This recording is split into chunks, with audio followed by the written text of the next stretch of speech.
Welcome back to my YouTube channel Bioquest students. तो आज हम जो कर रहे हैं 9th ICSE का हम चैप्टर कर रहे हैं बेटा, जिसका नेम है एड्स टू हेल्थ।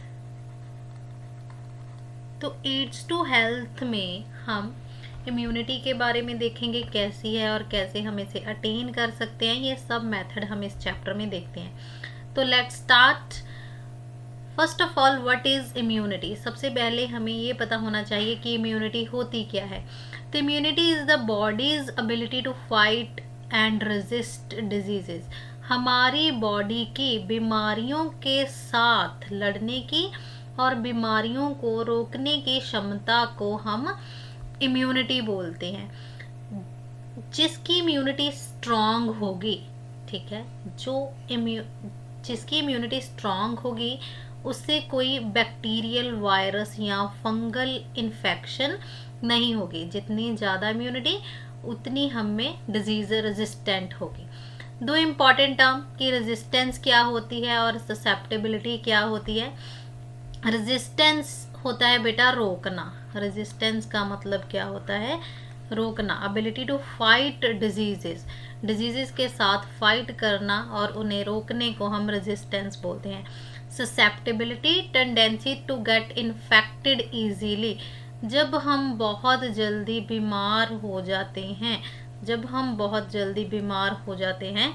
तो उसे हम बोलते हैं ससेप्टेबिलिटी। तो हमारी बॉडी का इम्यून सिस्टम, एक टर्म हमारे पास आती है बेटा, वो कौन सी है कि इम्यून सिस्टम क्या होता है।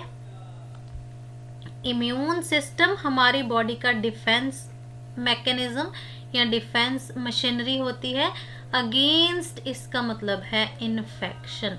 इन्फेक्शन के अगेंस्ट जो हमारी मशीनरी होती है उसे हम इम्यून सिस्टम बोलते हैं, और इम्यून सिस्टम की वजह से ही हमें इम्यूनिटी आती है बेटा। आई होप ये स्लाइड आप सबको क्लियर है। नेक्स्ट, इम्यूनिटी जो होती है बेटा उसे हम दो पार्ट्स में डिवाइड करते हैं, जिसे हम टू लाइन ऑफ डिफेंस बोलते हैं। टू लाइन ऑफ डिफेंस दो तरह का होता है। एक होता है फर्स्ट लाइन ऑफ डिफेंस, दूसरा होता है second line of defence. First line of defence को हम एक्सटर्नल डिफेंस भी बोलते हैं और सेकंड लाइन ऑफ डिफेंस को हम इंटरनल डिफेंस बोलते हैं।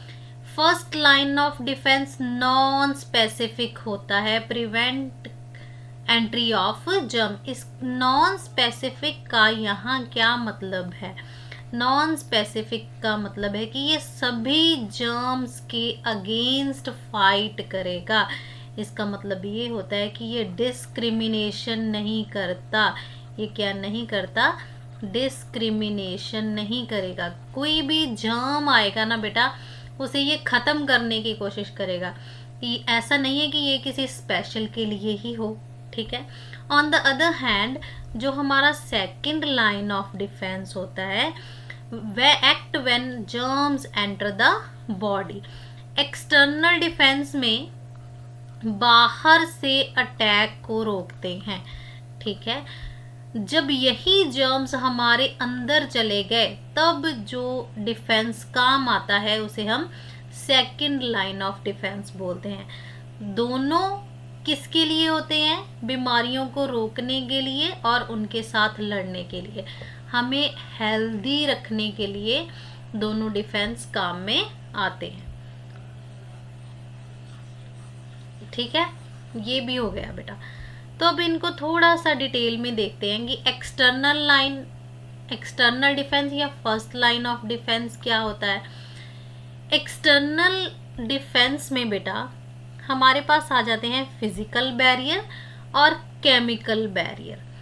एक्सटर्नल डिफेंस मतलब हमारी बॉडी को जर्म्स को बाहर ही रोकेगा, ठीक है। एक्सटर्नल डिफेंस जर्म्स को अंदर ही नहीं जाने देता। तो फिजिकल बैरियर में हमारे पास पहले कौन आ जाता है? पहले आती है हमारे पास स्किन बेटा, जो हमारी बॉडी को कवर करती है, प्रोटेक्टिव वॉल है हमारी बॉडी की। ठीक है। सबसे पहले जो स्किन है, सभी जर्म्स हमारी स्किन के ऊपर लग जाएंगे, स्किन ही रोक देगी। अगर कुछ अंदर चले भी गए, ठीक है, तो हमारी म्यूकस मेम्ब्रेन उन्हें रोक लेगी। ये म्यूकस बहुत ही jelly like, thick jelly like fluid होता है बेटा, जेली लाइक फ्लूइड होगा, ठीक है, जो जर्म्स को अपने अंदर ट्रैप कर लेगा। हमारे कुछ जैसे रेस्पिरेटरी ट्रैक के सराउंडिंग भी हमारे पास म्यूकस मेम्ब्रेन होती है। जर्म्स जब इसमें एंटर करेंगे तो यहीं ट्रैप होकर रह जाएंगे, ठीक है। हेयर एंड सिलिया, जो हेयर हमारी बॉडी के ऊपर है, हमारे नोज में हेयर है, जो सिलिया है, सब डस्ट एंड माइक्रोब को रोकते हैं। नेक्स्ट आ गए हमारे पास बेटा केमिकल बैरियर। नेक्स्ट है हमारे पास केमिकल बैरियर। केमिकल बैरियर में टीयर्स, लाइवा, स्वेट, ये सब जर्म किलिंग है। इन सब में क्या होता है, लाइसोजाइम नाम का एंजाइम होता है जो किल कर देगा जर्म्स को। स्टमक में एसिड होगा, ठीक है, जो डिस्ट्रॉय कर देगा हार्मफुल माइक्रोब को। HCl होता है, ठीक है, जो सभी को किल कर देता है। Next internal defence. Internal defence कब काम करता है, works when pathogen enters the body. जब सभी पैथोजन हमारी बॉडी के अंदर चले जाते हैं तब इंटरनल डिफेंस काम में आता है। इसमें हमारे डिफेंडर कौन कौन से होते हैं, वाइट ब्लड सेल, WBCs ही हमारी बॉडी की आर्मी है बेटा, ठीक है। इसमें न्यूट्रोफिल आते हैं और मैक्रोफाजिस। देखो, जब हमारे अंदर जर्म्स चले गए तो फर्स्ट अटैक करेंगे न्यूट्रोफिल्स। सबसे पहले कौन अटैक करेगा, न्यूट्रोफिल अटैक करेगा, जो साइज में स्मॉल होते हैं, ठीक है। अगर ये भी नहीं रोक पाए देन हमारे मैक्रोफाजिस आते हैं। मैक्रोफाजिस आते हैं, ये थोड़े लार्ज साइज के होते हैं, नाम में ही आ गया, इसके नाम में ही है मैक्रोफाजिस, लार्ज साइज के। ये दोनों ही इनको किल करेंगे और खा जाएंगे बेटा, और खा जाएंगे, ठीक है। इसी को हम फैगोसाइटोसिस बोलते हैं। तो दोनों क्या करते हैं, इन दोनों का क्या काम है बेटा, जर्म को आइडेंटिफाई करना, उन्हें अपने अंदर इनगल्फ कर कर डिस्ट्रॉय कर देना। इस प्रोसेस को हम फैगोसाइटोसिस बोलेंगे, ठीक है। अब क्या होगा, जब उन्होंने इनगल्फ कर लिया तब क्या होता है, तो ये बनाते हैं बेटा पस सेल बनाएंगे। Pus formation occur due to dead WBCs and microbe. जब पस फिल हो जाती है, कोई जख्म में ऐसे फ्लूइड फिल हो जाता है, उसे हम पस बोलते हैं। पस का मतलब है कि WBCs ने अपना काम अच्छे से किया लेकिन वो मर गए, खुद तो मरे लेकिन खुद साथ में माइक्रोब्स को भी लेकर गए हैं, ठीक है। इंटरनल डिफेंस भी क्लियर हो गया, हमें इम्यूनिटी पता चल गया होती है। 2 लाइन ऑफ डिफेंस हम कर रहे हैं, इंटरनल और एक्सटर्नल। अब हम चलते हैं बेटा आगे। इम्यूनिटी, एक अब हम टाइप ऑफ इम्यूनिटी करेंगे कि कौन कौन सी इम्यूनिटी होती है। इन्नेट या इनबॉर्न इम्यूनिटी, ठीक है। इन्नेट इम्यूनिटी वही होती है बेटा जो जन्म से ही हमारे पास आती है हमारे माता पिता से। पेरेंट्स जब बर्थ देते हैं अपने बच्चे को तो हेरिडिटरी कुछ इम्यूनिटी प्रोवाइड करते हैं, उसे हम इन्नेट इम्यूनिटी कहते हैं। कब प्रेजेंट होती है, बर्थ से ही। इनहेरिटेड फ्रॉम पेरेंट, पेरेंट से ही आती है। नॉन स्पेसिफिक है, सभी इन्फेक्शंस को किल करेगी। Same response to all infection, कोई भी जर्म आ गया बेटा तो ये सभी पर अटैक करेगी। Specifies specific immunity also included.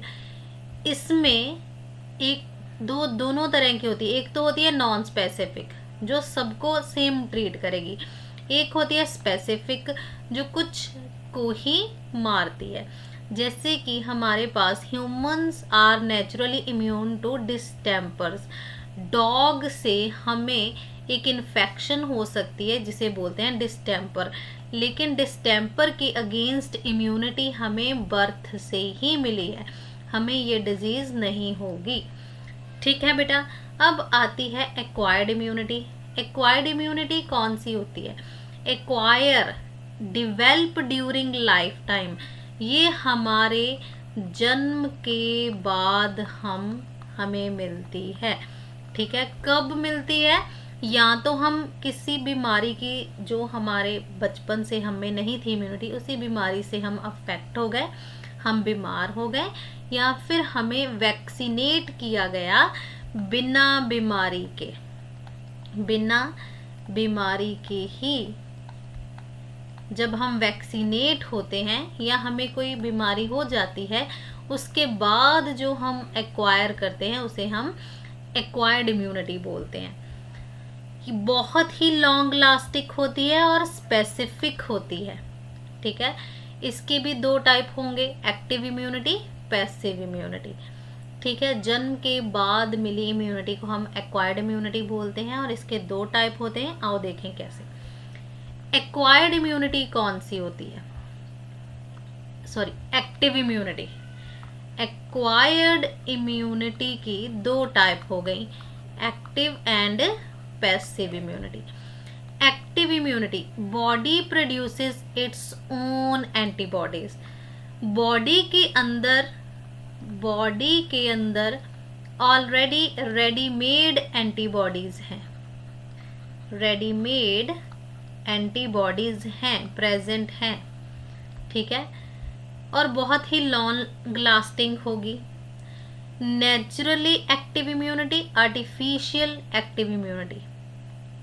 तो नेचुरल एक्टिव इम्यूनिटी हमें कब आती है? जब हमें कोई इन्फेक्शन हो गई, पहली बार जब हमें इन्फेक्शन होगी तो हम ज़्यादा बीमार होंगे, ज़्यादा इफ़ेक्ट करेगी। वही बीमारी जब हमें दूसरी बार होगी इन्फेक्शन, तो हम जल्दी ठीक हो जाएंगे, जल्दी ठीक होंगे। क्यों? क्योंकि हमारी बॉडी ने नेचुरली पहले उस बीमारी को पहचाना, बाद में उसके अगेंस्ट एंटीबॉडीज़ बना दिए।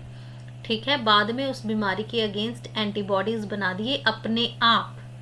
ठीक है, आर्टिफिशियली एक्टिव, इन्फेक्शन होने के बाद हमें वैक्सीनेट किया गया। ठीक है, अब ये वैक्सीन क्या है? वैक्सीन क्या करती है? Stimulate the immune system without causing disease. Disease हुए बिना ही हमें कोई डिजीज नहीं है, तब वैक्सीन के थ्रू हमारे अंदर एंटीबॉडीज आ जाएं, इम्यून सिस्टम ट्रिगर हो जाए और एंटीबॉडीज बनाने लगे, उसे हम आर्टिफिशियल एक्टिव इम्यूनिटी बोलते हैं। तो अब आता है बेटा हमारे पास पैसिव इम्यूनिटी क्या होती है। ठीक है, सारा हो गया, अब हमें पता होना चाहिए कि पैसिव इम्यूनिटी। तो जब ऑलरेडी हमारी बॉडी के अंदर कोई इम्यूनिटी होती है, रेडीमेड एंटीबॉडीज होती हैं, तो उसे हम एक्टिव इम्यूनिटी बोलते हैं। और पैसिव क्या है? Readymade antibodies are given from outside. जब बाहर से, आउटसाइड से हमारे अंदर एंटीबॉडीज जा रही हों, अंदर हमारा इम्यून सिस्टम नहीं बना रहा है, रेडीमेड एंटीबॉडीज जा रही हैं, उसे हम पैसिव इम्यूनिटी बोलते हैं बेटा। ये हमें इमीडिएट रिलीफ पहुंचाएगी।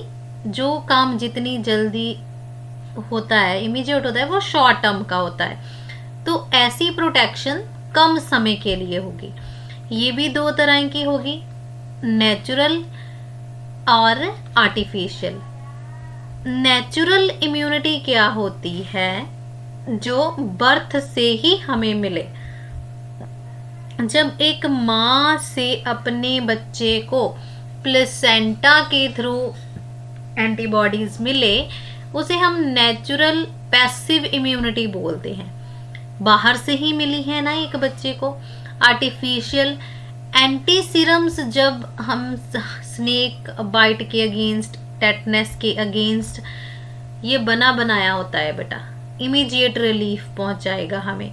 ये हो गई पैसिव इम्यूनिटी। अब एंटीबॉडीज हम बोल रहे हैं क्या होती हैं और इनका रोल क्या है। एंटीबॉडीज बहुत ही स्पेशल प्रोटीन होती हैं जिन्हें लिम्फोसाइट मतलब हमारे WBCs बनाएंगे बेटा। स्पेशल प्रोटीन जो WBCs बनाएंगे, और WBCs का काम क्या है, फाइट करना बेटा। फाइट किससे करना, माइक्रोब्स से फाइट करना, ठीक है। ये क्या करती हैं, रिकॉग्नाइज करती हैं किसी माइक्रोब को, और जब इन्हें पता चले कि कोई फॉरेन पार्टिकल बॉडी के अंदर जा रहा है तो ये इन्हें डिस्ट्रॉय भी करती हैं। तो जो लिम्फोसाइट एंटीबॉडीज बना रहे हैं वो दो तरह के होंगे। पहले है हमारे पास बी लिम्फोसाइट जो एंटीबॉडीज बनाते हैं, ठीक है। दूसरे होते हैं बेटा टी लिम्फोसाइट, यहाँ नहीं लिखा है लेकिन आप नोट कर लो, टी लिम्फोसाइट्स भी होते हैं जो हेल्प करते हैं बी सेल की एंटीबॉडीज को बनाने में। इसी तरह WBCs के एक मेमोरी सेल होते हैं बेटा, this is very very much important. जब हमें फर्स्ट टाइम कोई इन्फेक्शन होगी जिसकी बॉडी को कोई नॉलेज नहीं है, तो कुछ सेल उस इन्फेक्शन को याद रखते हैं बेटा कि कौन सा जर्म था और कौन सी डिजीज हुई थी। इसे हम मेमोरी सेल्स बोलते हैं जो सारी इंफॉर्मेशन को स्टोर करते हैं ताकि जब अगली बार हमें वही डिजीज हो तो हमारी बॉडी फटाफट एंटीबॉडीज बना सके। अब हमने एक टर्म वैक्सीनेशन भी देखी है, वैक्सीनेशन और इम्यूनाइजेशन। वैक्सीनेशन क्या होती है बेटा, हमारी बॉडी में कोई वीक किसी बीमारी को कॉज करने वाला वीक या फिर किल्ड जर्म पैथोजन बॉडी में एंटर करने के प्रोसेस को हम वैक्सीनेशन बोलते हैं। इंजेक्शन लगाते हैं ना, तो जब किसी बीमारी को कॉज करने वाला पैथोजन उसे वीक कर कर या मारकर बॉडी में भेजा जाए उसे वैक्सीनेशन बोलते हैं। इतना वीक होता है कि अंदर जाकर बीमारी नहीं कॉज कर सकता, लेकिन हमारे इम्यून सिस्टम को एक्टिव कर देता है। ये ट्रिगर करेगा एंटीबॉडी प्रोडक्शन को बिना किसी बीमारी के हुए। इम्यूनाइजेशन, वैक्सीनेशन से जब एंटीबॉडीज मिलेगी तो हमें इम्यूनिटी मिलेगी, इसे इम्यूनाइजेशन बोलते हैं। Process of gaining immunity after infection कितने तरह की होती है, live immunity, live vaccine, killed vaccine, toxoid, recombinant mRNA and vector immunity, ठीक है बेटा। ये सब टाइप हो जाती हैं इसकी। एंटीबायोटिक्स अनदर इंपॉर्टेंट टर्म बेटा। जब हमारा इम्यून सिस्टम काम नहीं किया, जब इम्यून सिस्टम इतना कुछ होने के बाद भी हमारा इम्यून सिस्टम फेल हो जाए हमें बीमारी से बचाने के लिए और हम बीमार हो जाएं, तब हम जो दवाइयाँ लेते हैं बैक्टीरिया या वायरल इन्फेक्शन के अगेंस्ट उसे हम एंटीबायोटिक्स बोलते हैं। केमिकल सब्सटेंसेस दैट किल और इनहिबिट बैक्टीरिया। एंटीबायोटिक डिस्कवर की थी बेटा अलेक्जेंडर फ्लेमिंग ने, जिसका नाम था पेनिसिलिन, और ये बैक्टीरियल इन्फेक्शन से हमें बचाती है, जैसे कि निमोनिया, टाइफाइड, टीबी, ट्यूबरकुलोसिस, ठीक है। कुछ एंटीबायोटिक्स के नाम आपको याद रखने हैं, पेनिसिलिन, स्ट्रेप्टोमाइसिन और एरिथ्रोमाइसिन, बहुत ही इम्पॉर्टेंट है, ठीक है बेटा। अब हमने सारा चैप्टर कर लिया है, हमारा सब चैप्टर हो गया है। अब लास्ट में कुछ क्वेश्चन मैंने क्विज की फॉर्म में बनाए थे लेकिन वो ऐसे नहीं आए। क्विक MCQ, ऐसा कोई एक फिजिकल बैरियर कौन सा है, स्किन एक फिजिकल बैरियर है। पैसिव इम्यूनिटी हमें क्या प्रोवाइड करती है? Immediate but short term protection provide करेगी। एंटीबॉडीज कौन बनाता है? लिम्फोसाइट, स्पेशली बी लिम्फोसाइट बनाते हैं। वैक्सीनेशन हमें क्या प्रोवाइड करती है? Artificial active immunity. तो ये हमारा फुल चैप्टर है। आज हमारा chapter aids to health in short term में हमने कर लिया है। ठीक है बेटा, थैंक यू।